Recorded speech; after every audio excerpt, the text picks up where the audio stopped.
وآل محمد. اللهم إني أسألك برحمتك التي وسعت كل شيء وبقوتك التي قهرت بها كل شيء وخضع لها كل شيء وضل لها كل شيء وبجبروتك التي غلبت بها كل شيء وبعزتك التي لا يقوم لها شيء وبعظمتك التي ملأت كل شيء وبسلطانك الذي على كل شيء وبوجهك الباقي بعد فناء كل شيء وبأسمائك التي ملأت أركان كل شيء وبعلمك الذي أحاط بكل شيء وبنور وجهك الذي أضاء له كل شيء. يا نور يا قدوس يا أول الأولين ويا آخر الآخرين. اللهم اغفر لي الذنوب التي تحت كل عسام. اللهم اغفر لي الذنوب التي تنزل النقام. اللهم اغفر لي الذنوب التي تغير النعام. اللهم اغفر لي الذنوب التي تحبس الدعاء. اللهم اغفر لي الذنوب التي تنزل البلاء. اللهم اغفر لي كل ذنب أذنبته وكل خطيئة أخطأتها. اللهم إني أتقرب إليك بذكرك واستشفع بك إلى نفسك وأسألك بجودك أن تدنيني من قربك وأن توزعني شكرك وأن تلهمني ذكرك. اللهم إني أسألك سؤال خاضع متضلل خاشع أن تسامحني وترحمني وتجعلني بقسمك راضيا قانعا وفي جميع الأحوال متواضعا. اللهم وأسألك سؤال من اشتدت فاقته وأنزل بك عند الشدائد حاجته وعظم فيما عندك رغبته. اللهم عظم سلطانك وعلى مكانك وخفي مكرك وظهر أمرك وغلب قهرك وجرت قدرتك ولا يمكن الفرار من حكومتك. اللهم لا أجد لذنوبي غافرا ولا لقبائه ساترا ولا لشيء من عملي القبيح بالحسن مبدلا غيرك. لا إله إلا أنت سبحانك وبحمدك ظلمت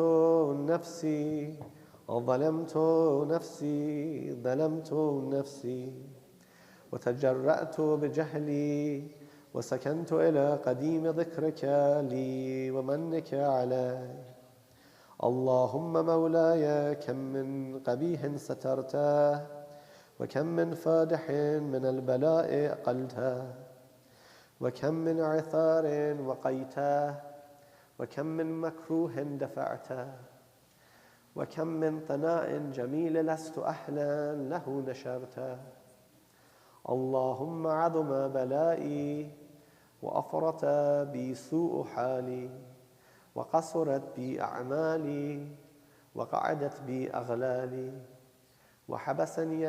وحبسني عن نفعي بعد أملي وخدعتني الدنيا بغرورها ونفسي بجنايتها ومطالي.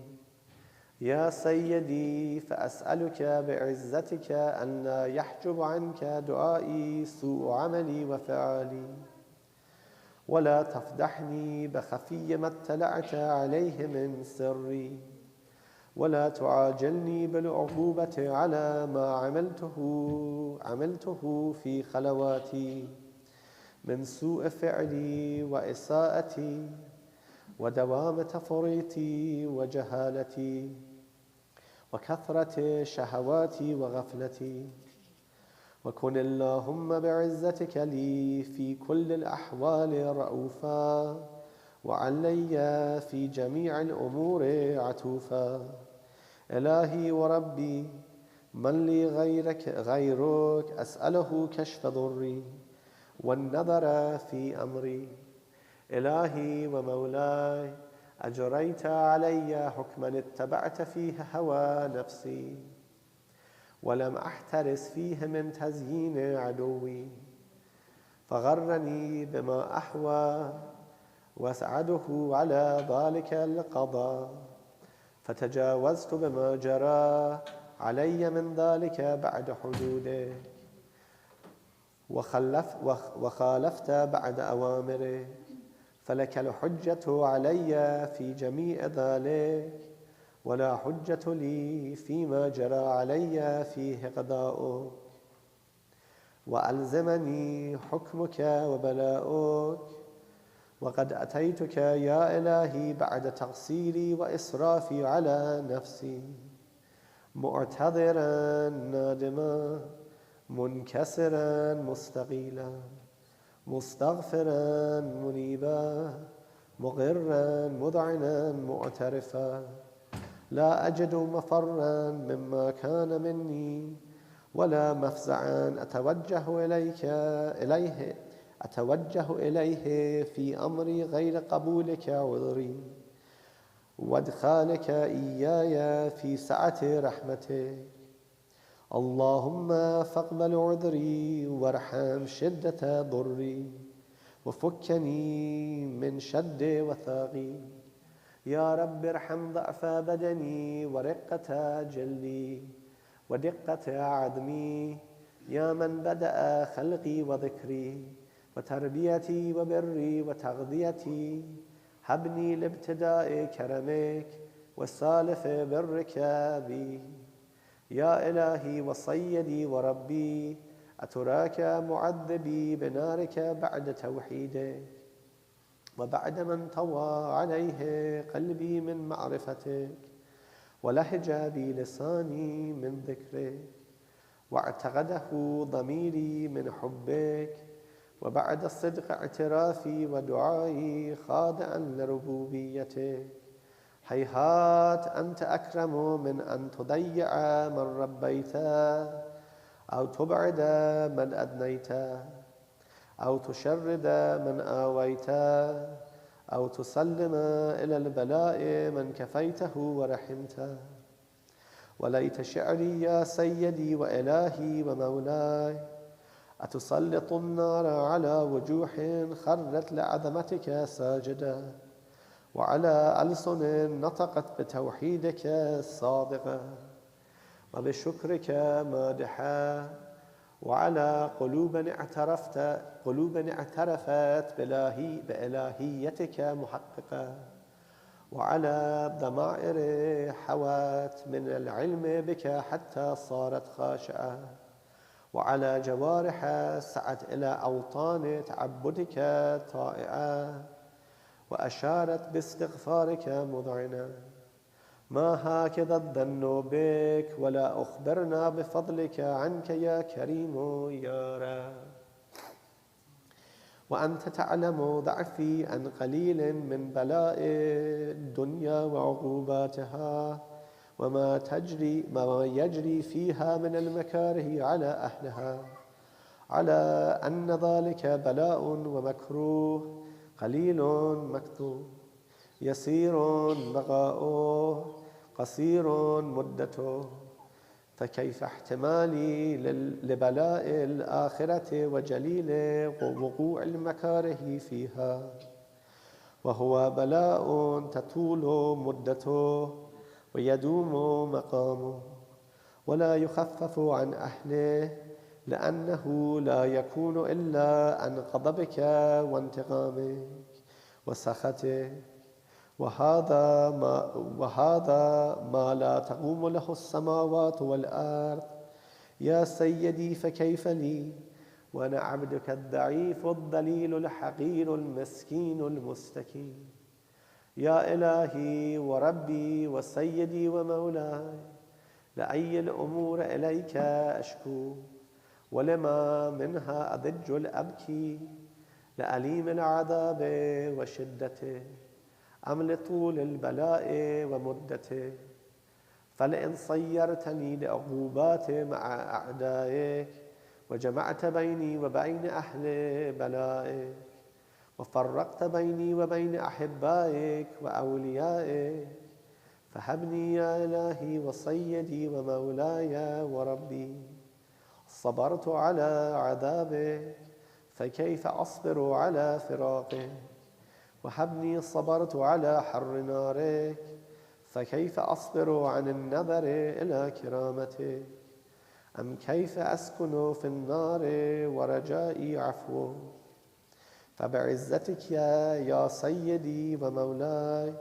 أقسم صادقا لئن تركتني ناطقا لأذجن إليك بين أهلها ضجيج الآملين ولأصرخن إليك صراخ المستصرخين ولأبكين عليك بكاء الفاقدين ولأنادينك أين كنت يا ولي المؤمنين يا غاية آمال العارفين يا غياث المستغيثين يا غياث المستغيثين يا غياث المستغيثين يا حبيب قلوب الصادقين ويا إله العالمين أفتراك سبحانك يا إلهي وبحمدك تسمع فيها صوت عبد مسلم سجن فيها بمخالفته يا ذاغ طعم عذابها بمعصيته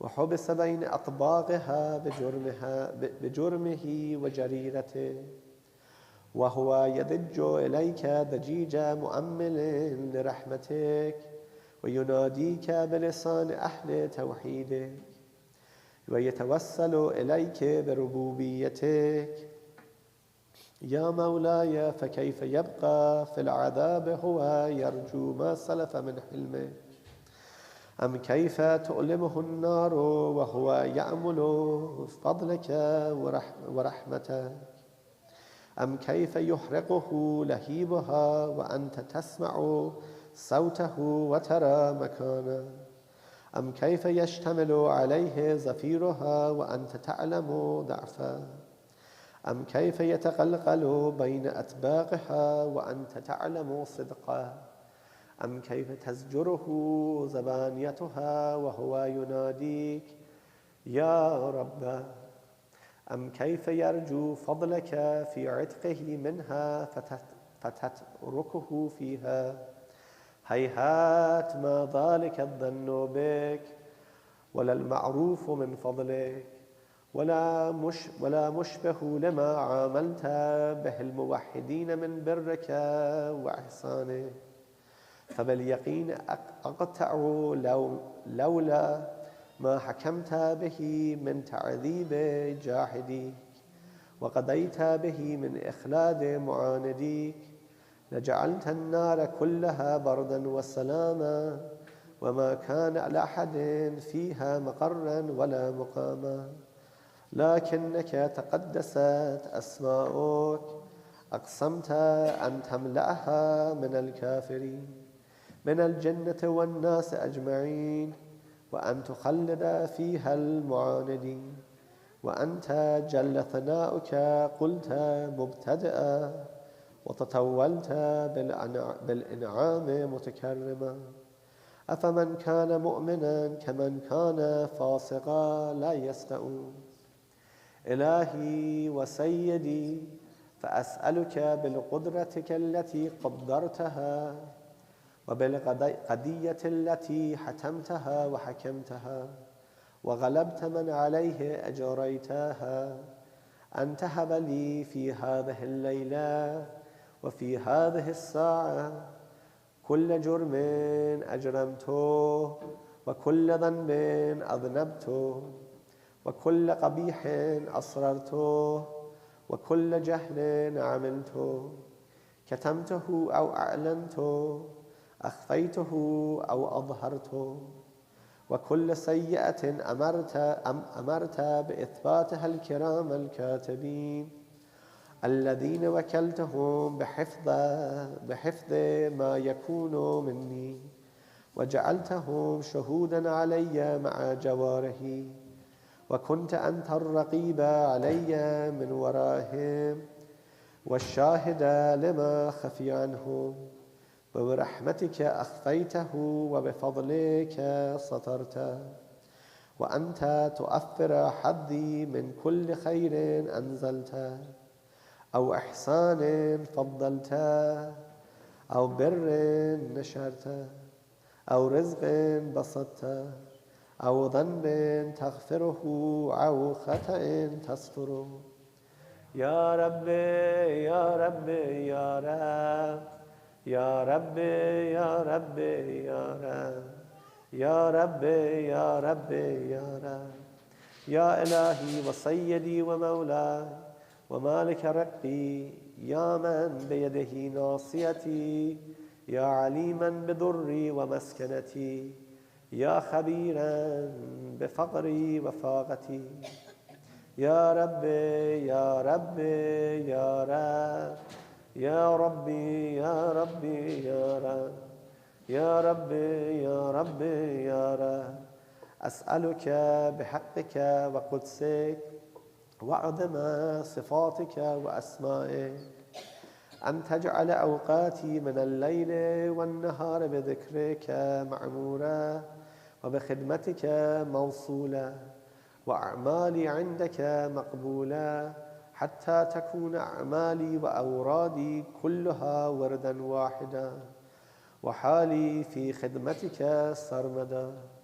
يا سيدي، يا من عليه معولي، يا من إليه شكوت أحوالي، يا ربي يا ربي يا رب، يا ربي يا ربي يا رب، يا ربي يا ربي يا رب، قو على خدمتك جوارحي واشتد على العزيمة جوانحي، وهب لي الجد في خشيتك والدوام في الاتصال في خدمتك، حتى أسرح إليك في ميادين السابقين وأسرع إليك في البارزين، وأشتاق إلى قربك في المشتاقين، وأدنو منك دنو المخلصين، وأخافك مخافة الموقنين، وأجتمع في جوارك مع المؤمنين.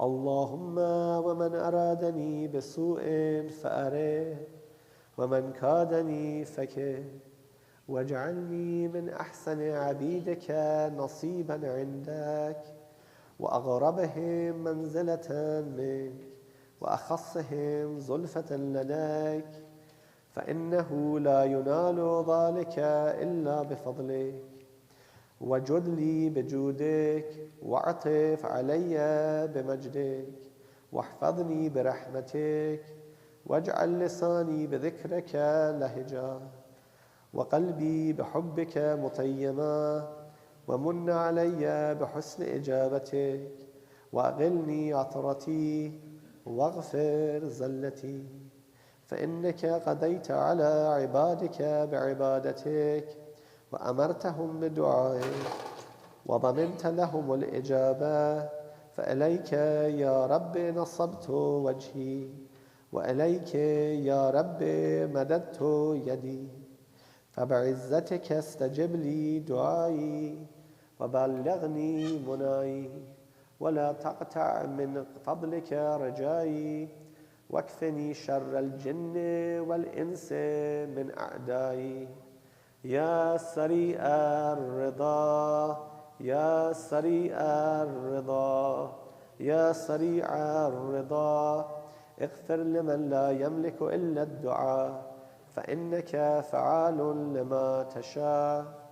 يا من اسمه دواء وذكره شفاء وطاعته غنى، ارحم من رأس ماله الرجاء وسلاحه البكاء.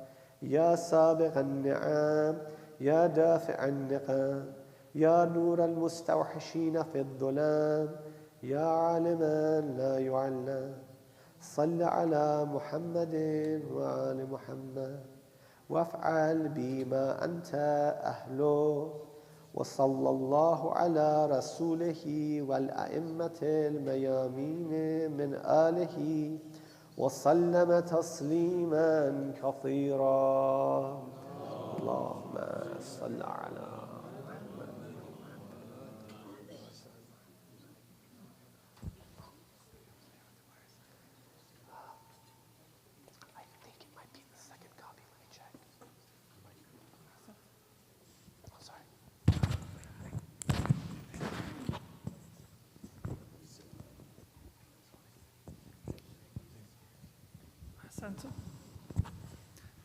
أعوذ بالله من الشيطان الرجيم بسم الله الرحمن الرحيم الحمد لله رب العالمين والصلاة والسلام على سيدنا ونبينا أبي القاسم محمد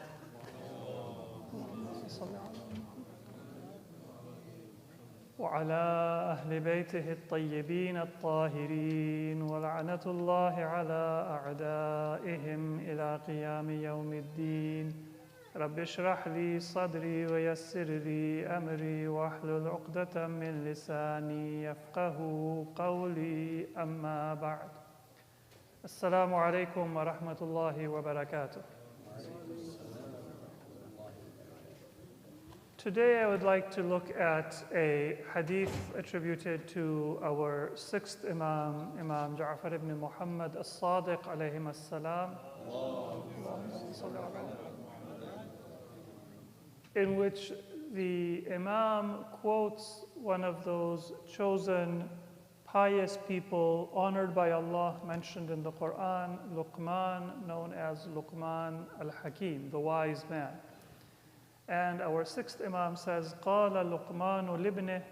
One of the things that Luqman, the wise man, said to his son as part of his advice for his son, that is quoted in part in the Quran, and then there are words of advice that are mentioned in ahadith, in the sayings of Ma'sumin alayhimus salam. Luqman said to his son, and this is quoted by our sixth Imam, لِلْحَاسِدِ ثَلَاثُ عَلَامَاتٍ. There are three signs of a person who is filled with envy and hasad. And that is one of those reprehensible attributes that is a sin when it manifests itself. So as long as it's a quiet inner state, it isn't a sin, but it is damaging to our spiritual and even our emotional and our physical well-being.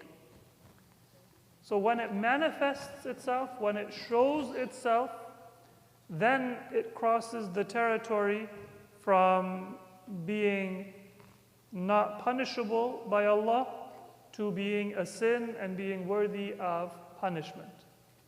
Before that, we shouldn't say that it's okay because I haven't committed a sin. It is still eating away as firewood is burned by a flame. That is the example given in a hadith. You have wildfires that can destroy an entire forest and pollute an entire region, as we've experienced in the last few days. So when you have dry wood that comes into contact with fire, it burns and it pollutes. It is dangerous and it is damaging. And that is what hasad does to Iman. It burns, destroys, pollutes, damages our Iman. What are the signs of hasad? So that we can recognize it and we can cure it in ourselves. Or we can recognize it in others and distance ourselves from those people who have that attribute and may cause harm to themselves and harm to us. So before I mention those three attributes that are quoted by Imam Ja'far as-Sadiq alayhi salam,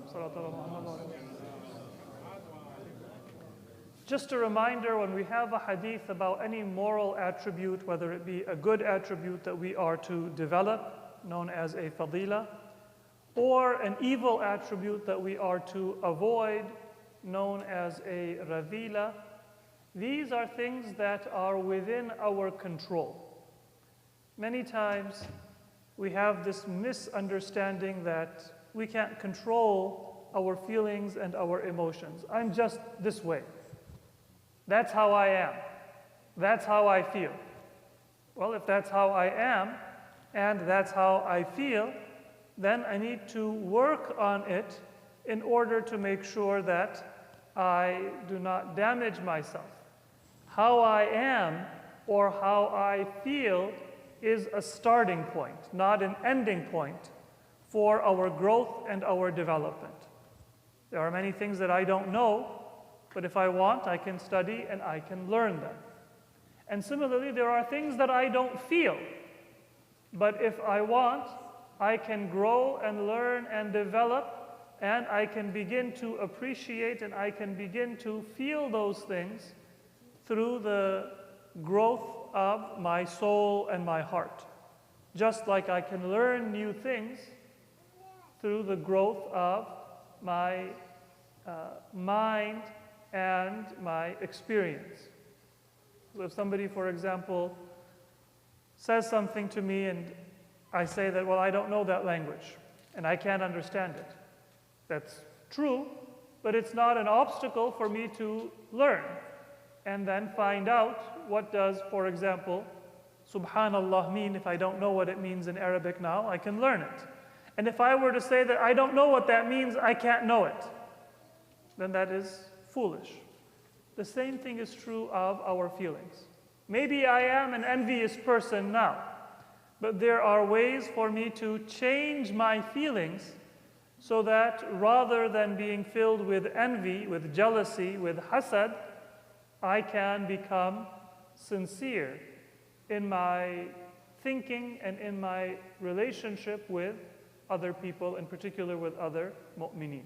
So before we talk about the attributes, remember that when Ahlul Bayt tell us these attributes, they're not just telling us something for us to have information. They are telling us these qualities so we can learn how we can change if we have an attribute, a quality, or a feeling within ourselves that is damaging for our well-being. Our soul is capable of growing and developing. It is not static. It is not just in one state. So what are those attributes? When I know these attributes, then I can examine my own character and I can see what I need to change. And I can examine the character of my friends and people that I am close to see if maybe that is going to cause damage or harm to me because of a bad pattern or a bad character in their life. So, لِلْحَاسِدِ ثَلَاثُ عَلَامَاتٍ. There are three attributes for somebody that is filled with envy. This is when envy shows itself. The first is يَغْتَابُ إِذَا غَابَ. When they are away from somebody, then all of their criticisms and all of their negativity, it shows itself. So-and-so is like this. So-and-so is like this. So-and-so is like this. I might not think that it is jealousy that is speaking. I just have those feelings, and maybe I am actually self-righteous. Maybe I actually think that the other person has a fault, and therefore I am just observant and I am just pointing it out.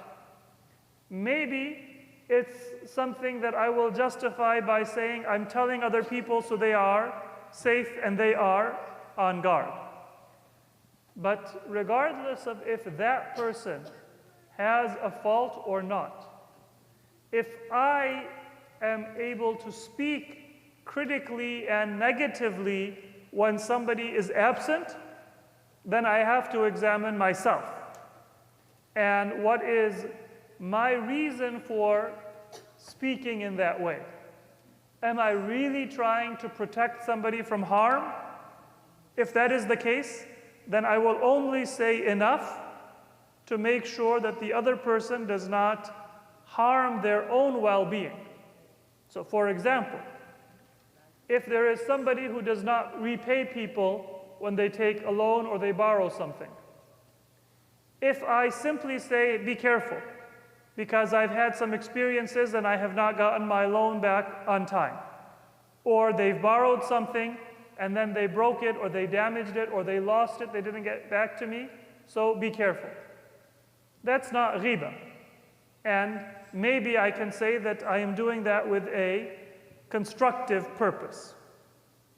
But if what I say is not something that is limited to what is needed to protect somebody, but rather I get some kind of enjoyment from bashing another person, from bringing down another person, well, in that case, it is ghiba. And maybe that person has that fault. But when I say, you shouldn't trust people like that, you know what? They are never on time paying back. And they're a little arrogant as well. So when I am adding that spice, or I am speaking with a little bit of aggression, that's a sign that I'm not trying to help another person, I am trying to take out my own vendetta. So if I do ghiba when somebody is not there, that is a sign that there is hasad within me. The other person may have that fault, but the fact that they have a fault should not blind me to the fault that I have. Sometimes, for example, you'll find people, they'll speak ill of another person. And if you say, well, why are you speaking like that? Why are you using those harsh words or swear words? They'll say, well, this person is an evildoer. This person deserves it. Maybe that person deserves it, but what kind of person are you? Do you imagine that Imam Ali alayhi salam or Fatima al-Zahra salamullahi alayha,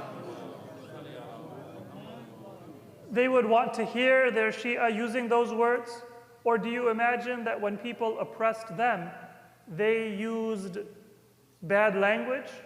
They would speak out. They would say what is right, but they would use the most honorable and the most dignified language because that is what they were worthy of.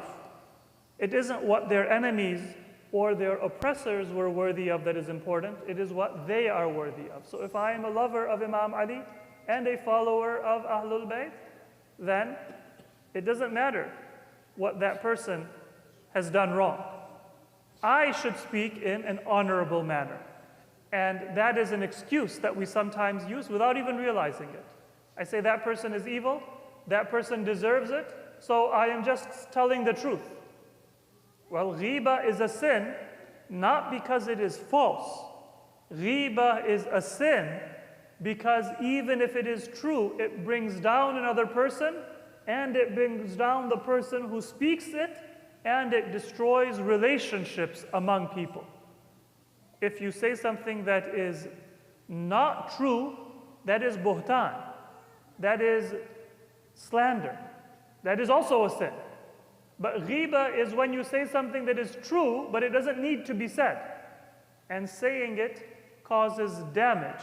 So that's the first sign of somebody that is filled with hasad and envy. Look within and examine your motives.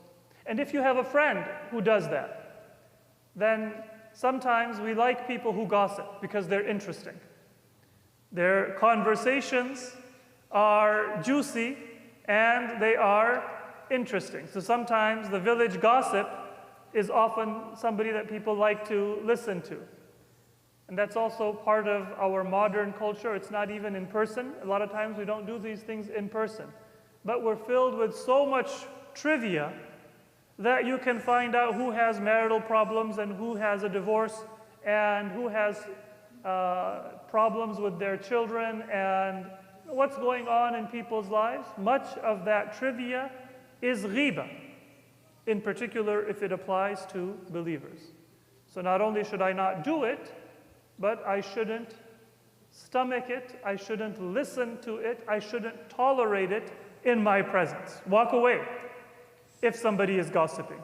That isn't an interesting person to be around, that is a dangerous person to be around. Because one thing that you know about an out-of-control fire is that it can spread beyond what you might initially think. And if that person has a sign of Hassan, it means that they are on fire, their faith. You don't want to be too close to dry firewood when it is burning. So for your friends and for yourself. That's the first sign. لِلْحَاسِدِ ثَلَاثُ عَلَامَاتٍ. The first alama or sign is يَغْتَابُ إِذَا غَابَ. Be aware and don't justify ghiba, don't tolerate ghiba. The second attribute is وَيَتَمَلَّقْ إِذَا شَهِدْ. But when that person is with somebody, then they speak well. So all of a sudden they flip, and you're a nice person, I admire this about you. So sometimes we justify this as well. We say, well, I'm not confrontational. I don't like to fight. I'm a non-confrontational person, so I make nice when I'm with somebody, but I then speak ill of them when I am not with them. A believer is actually the exact opposite. When I'm with you, then I am honest and I am frank. Not to be harsh, not because I enjoy drama or fighting, but because I care about you. And so, if you have something on your face, I will tell you, wipe it off. Because I don't want you to have something that will embarrass you or that will make you look bad in society. So with kindness and with delicacy, if there is something harsh that needs to be said, I'm more willing to say it in front of you than behind your back. Because that's what's going to help you improve. And if I'm non-confrontational, then I should be even more concerned about not being confrontational with your reputation behind your back. If I have the courage, say it to your face. So it helps you. At least if we have a fight, then we can have that fight and you know where I stand and I know where you stand. I learn maybe not to be so blunt in the future. And our relationship can be saved. But don't make excuses for ghiba when somebody is absent. And don't make excuses for tamalluq and being overly kind when somebody is present. A believer, when somebody is absent, only says good things because I want to build up my fellow believers.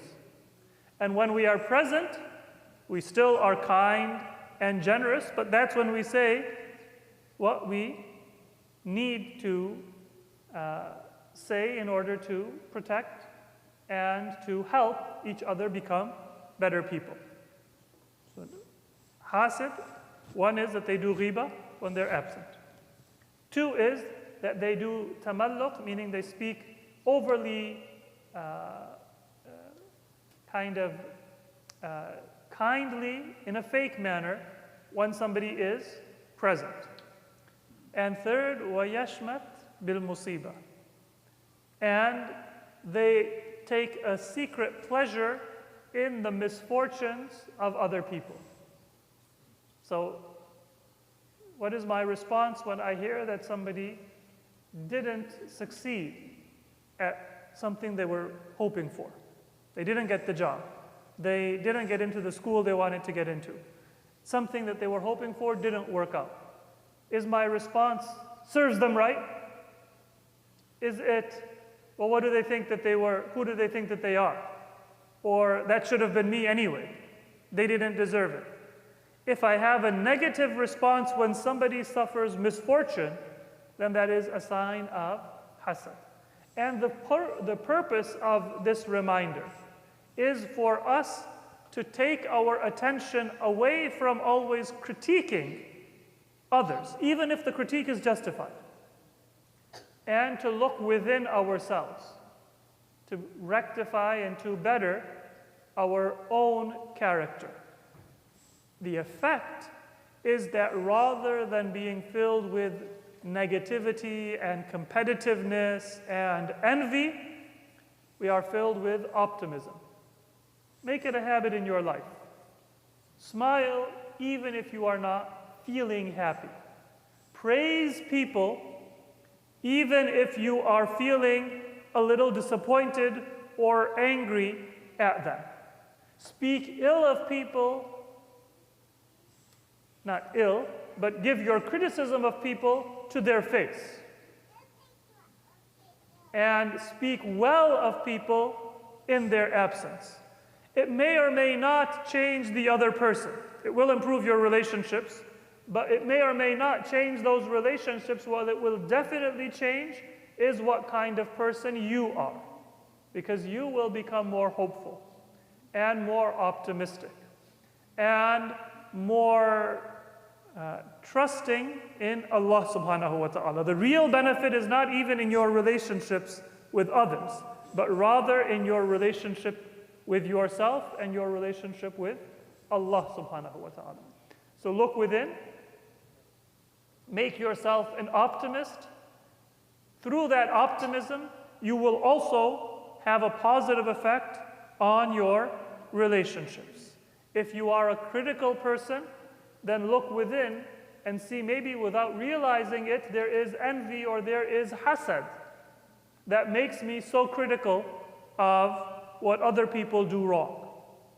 And the best way to help them not do wrong is to become a more sincere, a less envious person, a more positive and optimistic person myself.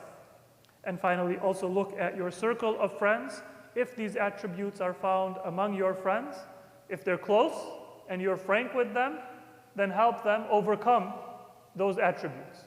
Maybe they gossip because I've always shown interest in gossip, and I've encouraged that bad attribute. So now when they start to gossip, change the subject. Show that I'm not interested. If they're close and they're good friends, they will take the hint and they will start talking about sports or about the weather or about something other than that gossip pertaining to other people. And if they are insistent, then I need to begin to separate and distance myself. So once again, قال لقمان لابنه, Imam Ja'far al-Sadiq alayhi salam says that the wise Luqman said to his son, لِلْحَاسِدِ ثَلَاثُ عَلَامَاتٍ, a person who is jealous and envious has three attributes. These are three attributes that we should be aware of and on guard against in ourselves and others. يَغْتَابُ إِذَا غَابَ, when they are absent from other people, that's when they bring out their sharp tongue. وَيَتَمَلَّقْ إِذَا شَهِدْ, and they're very full of praise only when people are in front of them to their face. And praising people to their face is not bad, but that contrast is, if I praise you to your face, then I should be more praising when you are absent. And if that's not in balance, then whatever I might justify, there is something wrong within my own emotional and spiritual state. And finally, وَيَشْمَتُ بِالْمُصِيبَةِ, when somebody suffers a misfortune, their response is not to be sad, but to feel a little gloating, a little happiness at that misfortune of others. These are the attributes of al-hasid, a person filled with envy. May Allah protect us from all of the radha'il and the evil attributes of our soul, and may Allah adorn us with the fada'il and the good attributes of our soul. May Allah allow us to examine what our current state is and to change our emotional and our spiritual state if it is weak or lacking, so that we can always not just learn more, but we can become more pure and pious and come closer to Allah subhanahu wa ta'ala. Salawat ala Muhammad wa ali Muhammad. The program for this Thursday was sponsored by the Lakhani family. So for their marhumin and for all of your own marhumin, I request you to recite Surah Al-Fatiha.